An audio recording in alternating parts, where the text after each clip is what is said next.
talk to you guys today about the importance of things to look for in a strata property. So the first thing we want to talk about is probably one of the most important, which is restrictions. So what are some restrictions that you think are the most important to know? Well, the big one, the really big one is restrictions on animals. So if you have a pet, your pet sometimes dictates where you can live because some of them have restrictions on height, on weight, on how many, one dog, one cat, two dogs, two cats. It really, and that's, we have to do a lot of research when people have pets. So that's or no pets at all. That's the big one, yeah. Yeah. And now the age restriction has changed because the government has implemented it now to say you can't have any age restriction other than 55 plus. There's a lot of demand right now for 55 plus because some people just want to live without children running around the complex all the time. And some people have different rules for 55 plus. So some people will say, oh, everyone has to be over 55, or others it's like, one of the spouse can be 55, but the other one can be under. Yeah. So you definitely want to look into that. Yeah, it's an investigation for the second thing for sure is the maintenance fee. So sometimes a property looks amazing and you're like, it's been on the market forever, why? And then you check out the maintenance fee and it's $1,100. Yeah. So there's some properties in White Rock and they have massive maintenance fees that are pretty much the size of a mortgage. So if you have a mortgage and you have a massive maintenance fee, now you're spending almost, like twice as much. Or if you're trying to be mortgage free and you have an $1,100 a month maintenance fee, then maybe that's not something you're interested in because that's going to gobble up your retirement fund. So definitely something keep in mind that they've all gone up. Maintenance fees have all gone up in the last couple of years due to insurance costs. So what you think of maintenance fee, what it used to be $300-400 a month, that's not the case anymore. I think probably the average now is around 600, but there are some that go as high as 900. Some that include, say, nickel wind, for example, golf, they can go up to, say, 1,100. Or the Beverly. The Beverly, in White Rock.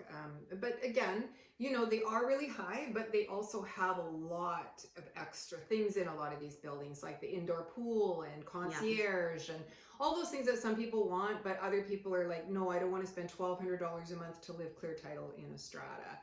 And the other thing too is, what does the maintenance fee include? Right, because sometimes it does, especially the older buildings with hot water heating, sometimes it includes your heat and hot water, and that makes a huge difference too, because you're not now paying a separate heating bill, right? So gas bill, you've got a gas stove. Yeah, it'll include all those nice things too. Right. The other thing that's really important is the contingency fund. So what is a contingency fund? So that's the money that everybody puts every month. They put their maintenance fee into a fund. Part of it goes to the contingency and part of it goes to the operating budget. So the contingency fund is there for if there's big expenses, they can pull money from that contingency fund and you don't have to pay out of pocket. So I think the biggest thing is knowing what is coming. Right. So the contingency fund can tie into the depreciation report where you find out what's been done, what's coming up. You can kind of have an idea over the next 20 years, let's say, what's going to happen, and is there enough money in that fund in order to cover a cost that might be coming. So the roof needs to be done. That's very expensive. That's one of the most expensive. You've got boilers, you've got elevators, you've got all of these things that can cost a lot of money. Do they have enough in the fund? And it also tells you how well the strata runs itself. Right. Because if they haven't paid things out and they don't have a good fund, they're not paying enough in their maintenance fees, and then you could be looking at a huge levy or an huge increase in your strata fee as well. Right. Which actually goes back to, and that was probably not what we're going to cover today, but the water ingress. So, some people way back in the day, and still there's some buildings that are having water issues, have had to pay upwards of $50,000-60,000 in a levy. So we try to make sure that we, go through those documents with you, and we have an inspection and we read those depreciation reports, to make sure that you're not going to be surprised, shortly after you move in that you've got a big levy to pay. Yeah, we've definitely saved some people from spending money by buying a property that was going to be a money pit for sure. Right. Yeah.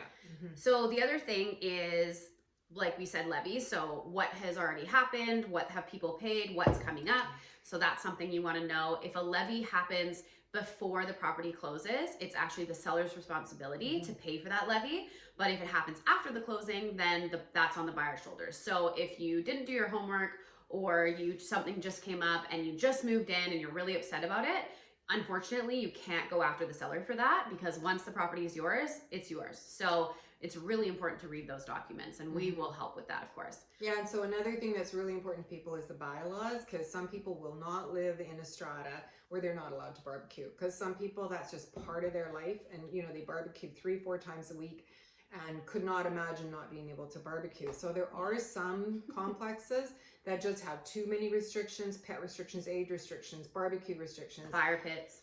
Yeah, so you really want to read through those and make sure that you're allowed to do everything that you would like to do in your home. Yeah, and in 55 plus too, they have some visitor restrictions. So, like who's coming, how long are they allowed to stay? So you might think, oh, I can move in and then, my kid can come for 6 months of the year when they're not in school or whatever. But that's not always the case. So you definitely have to look at that stuff too.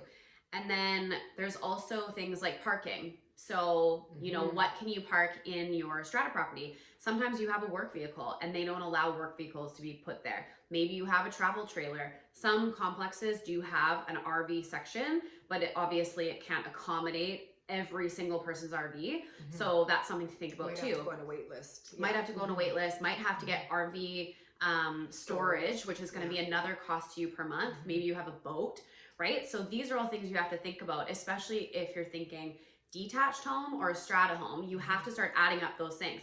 Do you have a recreational vehicle that you need to store, like a boat or an RV? What's the cost of that? Do you have enough storage in that strata property that you don't have to buy a storage unit for that?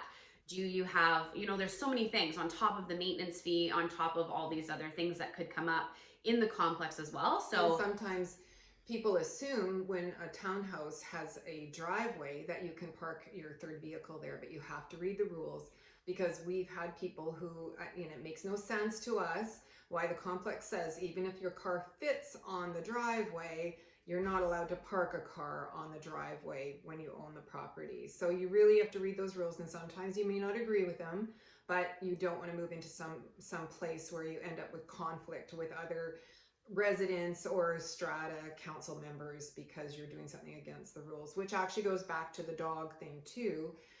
Sometimes there are certain dogs that are not allowed, like a vicious breed that are not allowed in the complex, even if they're, they fit the criteria. Otherwise, they're just not allowed, and that could be a real problem for you when you move in. Yeah.